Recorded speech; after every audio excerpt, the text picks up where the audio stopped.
اور ان کو نوح کا قصہ پڑھ کر سنا دو، جب انہوں نے اپنی قوم سے کہا کہ اے قوم، اگر تم کو میرا اپنے درمیان رہنا اور اللہ کی آیتوں سے نصیحت کرنا ناگوار ہو تو میں تو اللہ پر بھروسہ رکھتا ہوں، تم اپنے شریکوں کے ساتھ مل کر ایک کام جو میرے بارے میں کرنا چاہو مقرر کر لو، اور وہ تمہاری تمام جماعت کو معلوم ہو جائے اور کسی سے پوشیدہ نہ رہے، پھر وہ کام میرے خلاف کر گزرو اور مجھے مہلت نہ دو۔ اب اگر تم نے منہ پھیر لیا تو تم جانتے ہو کہ میں نے تم سے کچھ معاوضہ نہیں مانگا، میرا معاوضہ تو اللہ کے ذمے ہے، اور مجھے حکم ہوا ہے کہ میں فرما برداروں میں رہوں۔ پھر ان لوگوں نے ان کی تکذیب کی تو ہم نے ان کو اور جو لوگ ان کے ساتھ کشتی میں سوار تھے سب کو طوفان سے بچا لیا اور انہیں زمین میں خلیفہ بنا دیا، اور جن لوگوں نے ہماری آیتوں کو جھٹلایا ان کو غرق کر دیا۔ تو دیکھ لو کہ جو لوگ ڈرائے گئے تھے ان کا کیسا انجام ہوا۔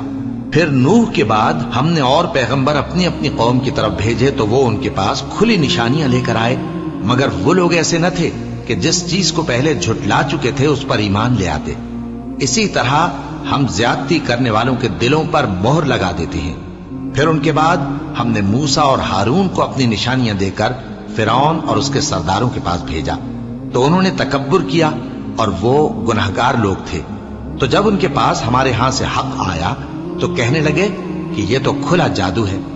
موسیٰ نے کہا، کیا تم حق کے بارے میں جب وہ تمہارے پاس آیا یہ کہتے ہو کہ یہ جادو ہے، حالانکہ جادوگر فلاح نہیں پانے کے؟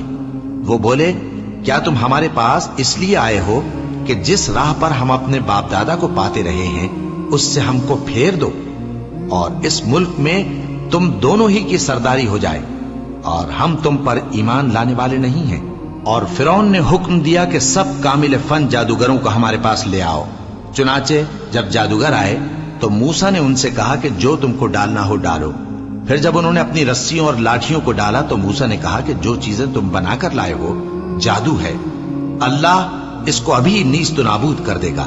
اللہ شریروں کے کام سنوارا نہیں کرتا، اور اللہ اپنے حکم سے سچ کو سچ ہی کر دے گا، اگرچہ گناہگار برا ہی مانے۔